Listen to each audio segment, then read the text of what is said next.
Welcome to today's episode of The Human Condition, where we'll be exploring solitude.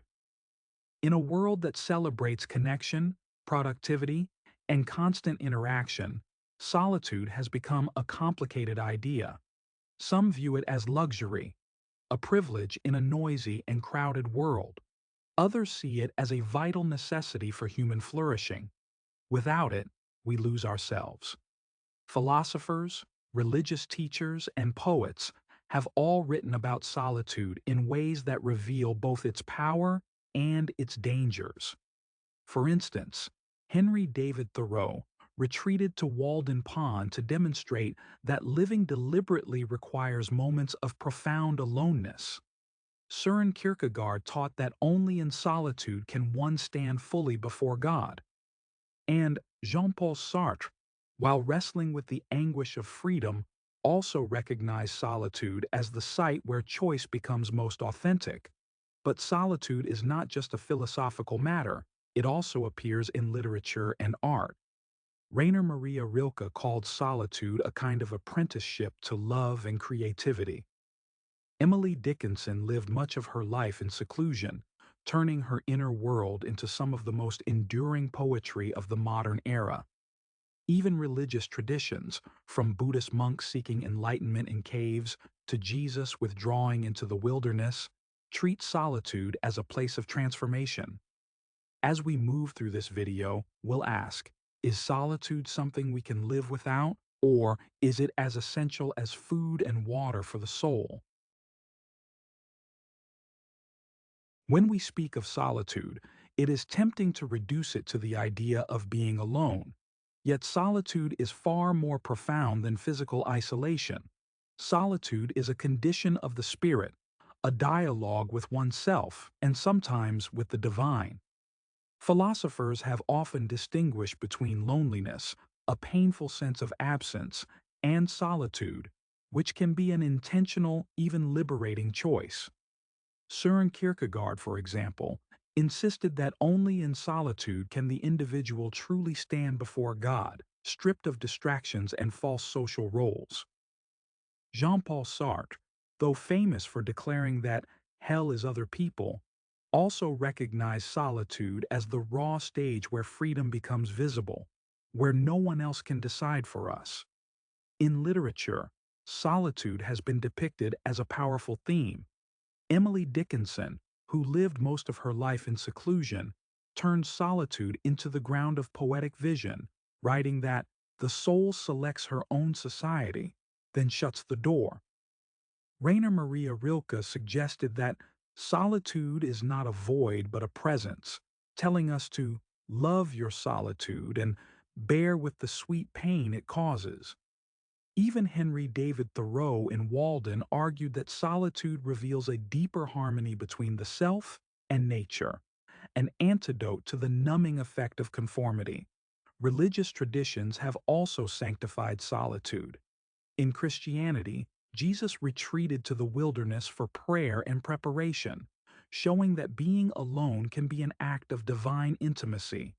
Buddhist monks seek solitude not to escape the world, but to cultivate mindfulness and dissolve illusions of the self. Sufi mystics have long retreated into silence, believing that solitude clears the heart so that God's voice may be heard more clearly. Thus, solitude is not the same as emptiness. It is not a void, but a landscape rich with potential for discovery. The question we must ask ourselves is this: do we avoid solitude out of fear, or do we embrace it as a doorway to depth and authenticity? One of the most important distinctions to make is between solitude and loneliness.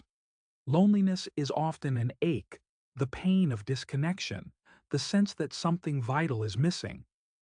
Solitude, by contrast, is a fullness, the act of being with oneself in a deliberate and meaningful way. The two may look similar from the outside, but they differ profoundly on the inside. Søren Kierkegaard once wrote that the crowd is untruth, reminding us that solitude can be more authentic than shallow company. Emily Dickinson captured this paradox well, Though many saw her seclusion as loneliness, her poetry testifies to the richness of inner life. In her words, solitude was not deprivation, but abundance, a source from which she drew endless insight. Rilke echoed this when he said, "Love your solitude," as if solitude itself were a kind of companion. Religion also helps us understand the difference. In Christianity, the Desert Fathers withdrew into the wilderness not because they were lonely, but because solitude allowed them to deepen their communion with God. In Buddhism, meditation in solitude leads to enlightenment, where the illusion of separateness dissolves. In Sufi Islam, solitude is a way of being alone with God, a sacred intimacy, rather than a desolate absence. Modern psychology reinforces this ancient wisdom. Loneliness can harm, but solitude can heal. Loneliness corrodes the spirit, while solitude cultivates it. The challenge is learning how to transform loneliness into solitude, how to turn absence into presence, silence into song. Philosophers have long been fascinated by solitude, seeing it as a crucible where human identity is tested. Jean-Paul Sartre, for example, explored solitude as the place where freedom becomes undeniable. Without others to shape us, we confront the terrifying reality that we alone are responsible for our choices. Søren Kierkegaard saw solitude as the stage for faith, where the individual must stand alone before God without mediation. Friedrich Nietzsche argued that solitude is necessary for greatness, declaring that the individual has always had to struggle to keep from being overwhelmed by the tribe. Virginia Woolf, though more literary than strictly philosophical, articulated solitude as essential for creation. In a room of one's own, she argued that solitude and independence are prerequisites for artistic expression, particularly for women who were denied private space for so long. Henry David Thoreau framed solitude as a kind of laboratory of the soul, where simplicity reveals truth. Religious traditions echo these themes. Jesus' 40 days in the desert, the Buddha's meditation under the Bodhi tree, and Sufi retreats into silence all present solitude as a trial that refines the spirit. In each case, solitude strips away illusions and leaves us face to face with ultimate questions. Who am I? What do I value? What is my purpose? Philosophy thus reminds us that solitude is never neutral. It can liberate or terrify. It can reveal strength or expose vulnerability. But in every case, solitude asks us to confront ourselves honestly, a confrontation many of us spend our lives avoiding. Literature has always celebrated solitude as a source of insight and inspiration. Emily Dickinson's poems, written in the seclusion of Amherst, explore the inner landscapes of the soul, showing how isolation can deepen understanding of life and death. Henry David Thoreau's Walden recounts his time at Walden Pond as a deliberate experiment in living simply and attentively, showing how solitude clarifies what is truly necessary. Virginia Woolf, Into the Lighthouse and a Room of One's Own, emphasized that solitude is not merely absence, but the presence of creative freedom. Rainer Maria Rilke describes solitude as an essential condition for encountering one's deepest self. Philosophers also resonate with this idea. Kierkegaard believed that solitude is essential for spiritual authenticity, while Nietzsche saw it as necessary for self-overcoming. Sartre argued that solitude exposes freedom and responsibility. Even religious traditions highlight the creative power of solitude. Buddhist monks meditate in isolation to cultivate insight. Christian mystics write extensively about contemplation, and Sufi poets compose profound works in the silence of retreat. Modern psychology supports this view, noting that solitude improves creativity, self-reflection, and emotional resilience. It allows us to process complex experiences without distraction, and to listen to our own voices amidst the noise of the world. By engaging with literature in solitude, we encounter both the author and ourselves, discovering new perspectives on human existence and connection. Philosophical traditions often frame solitude as an existential test. Kierkegaard claimed that solitude reveals the self before God, forcing introspection and honesty. Nietzsche celebrated solitude as a requirement for greatness, asserting that only the isolated individual can rise above the herd. Sartre's existentialism emphasized that solitude exposes the fundamental freedom and responsibility of the individual. Aristotle also touched upon the value of reflection in quiet, where the mind develops practical and moral wisdom. Religious and ethical perspectives support these insights. In Buddhism, solitary meditation allows practitioners to observe the impermanence of thoughts and the illusions of ego. Christian monks sought solitude to cultivate a direct, unmediated relationship with the divine. Sufi mystics retreat into seclusion to experience union with God. Solitude, in philosophy, is not merely absence from others, it is a disciplined engagement with oneself. It clarifies priorities, exposes values, and challenges assumptions. By confronting ourselves without distraction, we learn to act intentionally and live authentically. Solitude becomes both a tool and a teacher, guiding us towards self-knowledge, ethical awareness, and existential clarity. Solitude carries profound spiritual significance across religions. In Christianity, retreating into solitude is a practice of prayer, reflection, and communion with God.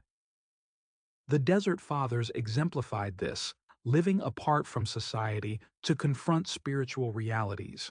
Buddhism emphasizes meditation in solitude to dissolve attachment and understand the true nature of the mind.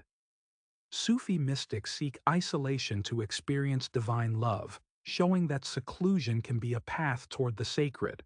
Philosophically, solitude enables encounters with deeper questions of purpose and existence. Kierkegaard argued that being alone confronts the self with the absolute, while Nietzsche framed solitude as necessary for self-overcoming. Even secular thinkers acknowledge that moments of quiet reflection are essential for personal growth and moral deliberation. Literature mirrors these spiritual insights. Rainer Maria Rilke describes solitude as a necessary condition for embracing inner depth. Emily Dickinson's reclusive life provided space to explore mortality, existence, and divine mystery. Thoreau's experiments in solitude sought spiritual clarity alongside personal simplicity. Solitude, therefore, is more than comfort or leisure. It is an active engagement with the inner life. It is a doorway into reflection, transcendence, and self-realization. It teaches patience, resilience, and awareness, preparing us for both personal and spiritual challenges. In contemporary society, solitude has become increasingly rare. Constant connectivity through smartphones, social media, and workplace demands can overwhelm the mind, leaving little space for reflection. Philosophers and psychologists alike warn that this digital saturation risks eroding our capacity for introspection, self-knowledge, and creative thought. Solitude, once a natural part of daily life, now requires conscious effort.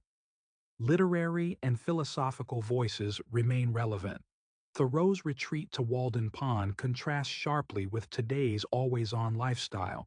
Kierkegaard's insistence on inward reflection resonates in a world where external pressures constantly demand attention.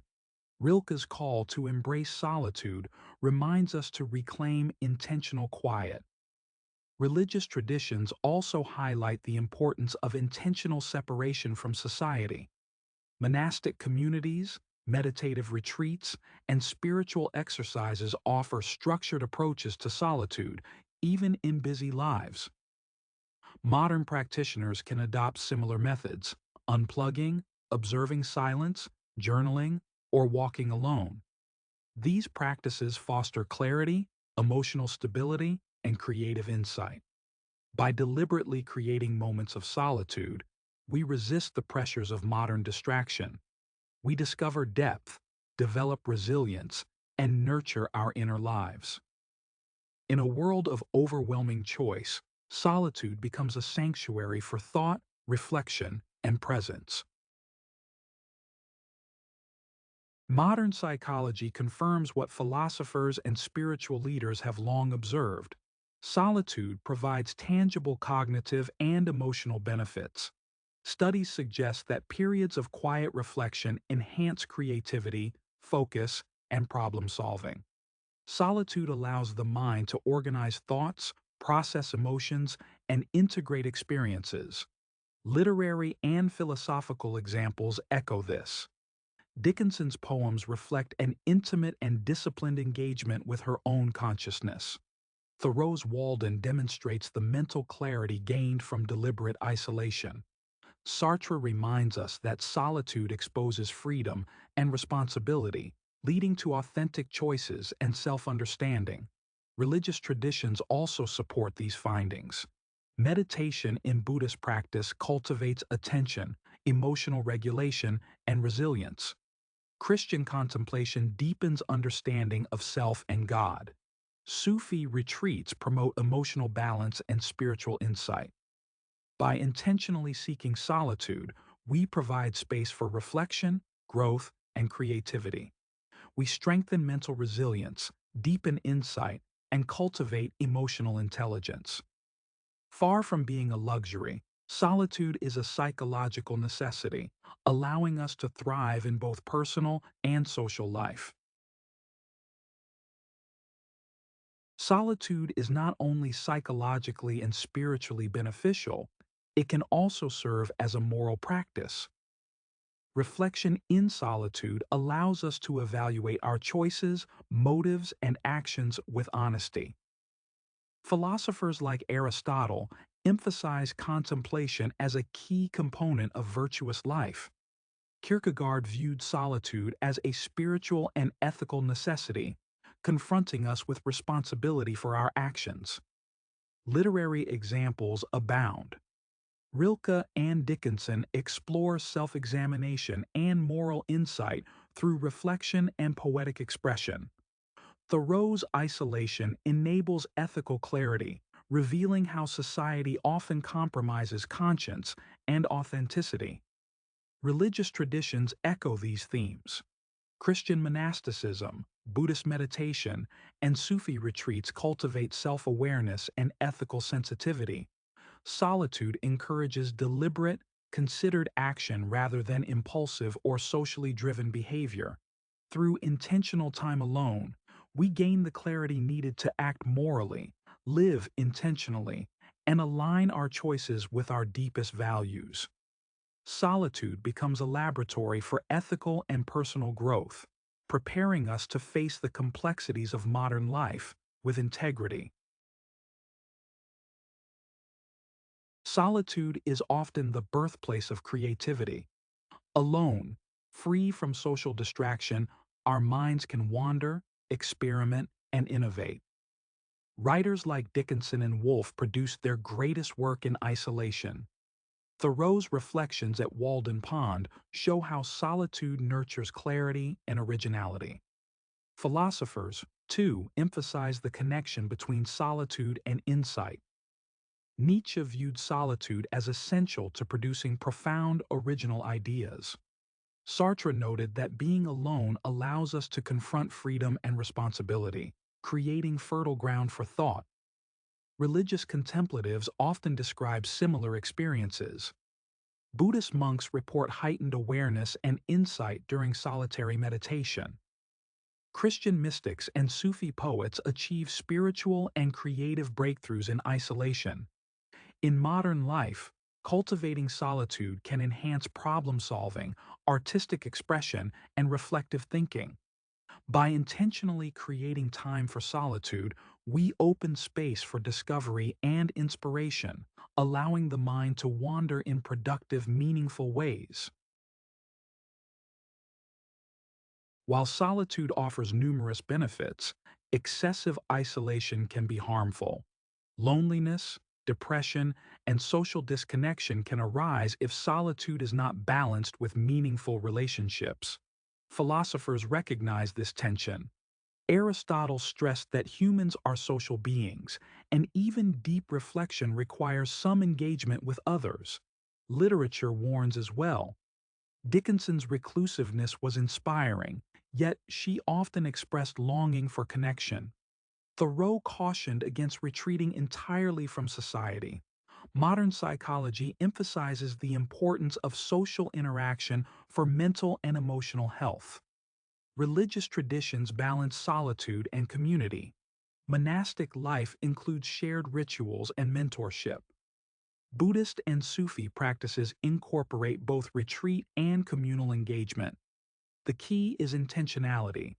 Choose solitude for reflection and growth, not as an escape from reality. Balance allows solitude to nourish rather than isolate, enabling personal and social flourishing.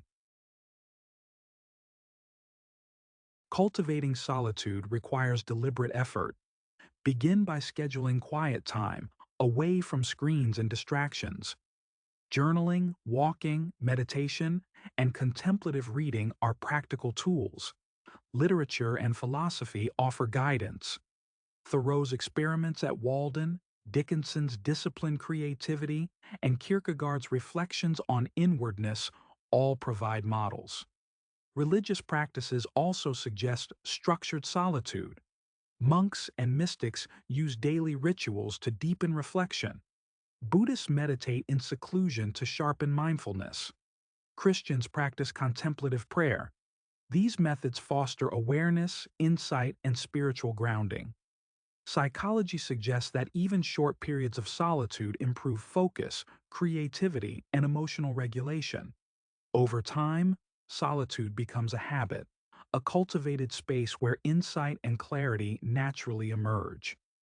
In a world of constant stimulation, these practices are not luxuries, they are necessities for personal growth, creativity, and mental health. Before entering solitude, preparation enhances its benefits. Choose a time and place conducive to reflection, free from distractions. Set intentions. Are you seeking insight, creativity, spiritual growth, or emotional balance? Literary and philosophical figures modeled this practice. Thoreau deliberately planned his Walden experiment. Dickinson structured her daily routines. Kierkegaard advised cultivating inwardness. Religious guidance reinforces this. Monastic orders emphasize preparation for retreat, meditation, and prayer. Sufi mystics and Buddhist monks follow rituals to attune the mind and heart. Preparation ensures solitude is transformative rather than passive or aimless. Modern psychology supports these approaches. Structuring solitude improves focus, emotional regulation, and self-understanding. With intention, solitude becomes a powerful tool for reflection, growth, and insight. It transforms time alone from a risk into an opportunity, fostering authenticity, creativity, and wisdom in everyday life. For those wishing to explore solitude more deeply, here are key resources. Henry David Thoreau's Walden provides a practical and philosophical guide to living intentionally and alone. Emily Dickinson's poems explore introspection, mortality, and the inner life cultivated through solitude.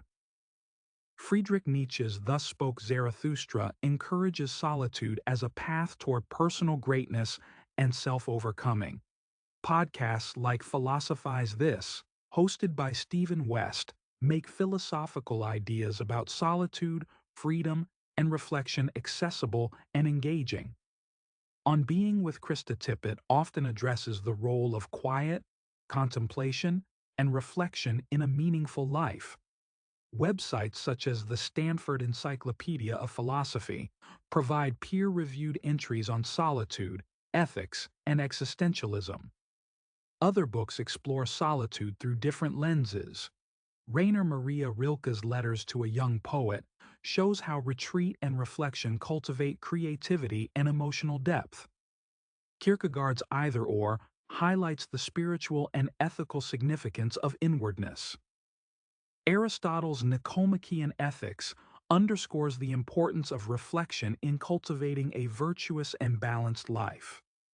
Religious perspectives can also enrich understanding. Buddhist texts and meditation guides explore mental clarity and spiritual growth in solitude. Christian monastic writings provide methods for contemplative prayer and ethical reflection. Sufi mystical texts emphasize retreat as a vehicle for divine insight and emotional resilience. By engaging with these resources, viewers can better understand solitude as a multifaceted practice: psychological, philosophical, literary, and spiritual. They encourage reflection, creativity, emotional balance, and ethical living. Solitude becomes a lens for exploring human existence and meaning. Each resource provides a toolkit to deepen personal understanding and enrich one's inner life. Solitude is not a luxury, but a necessary practice for reflection, growth, and self-understanding. It allows us to cultivate clarity, creativity, and ethical awareness. Across literature, philosophy, and religion, the value of intentional alone time is consistently emphasized. Emily Dickinson, Henry David Thoreau, and Nietzsche modeled the transformative power of reflection and retreat. Kierkegaard, Aristotle, and Sartre underscore solitude's role in ethical, spiritual, and existential development.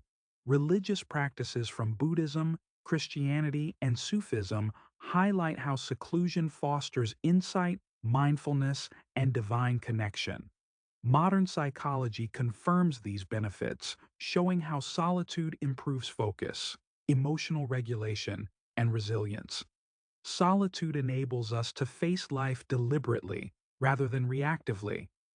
At the same time, balance is essential.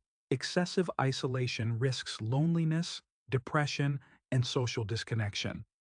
Structured solitude, balanced with meaningful interaction, supports personal growth and mental health.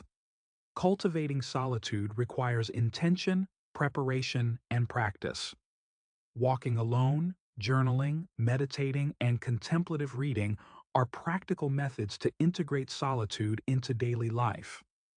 By embracing solitude consciously, we honor our inner lives and nurture creativity, insight, and ethical living.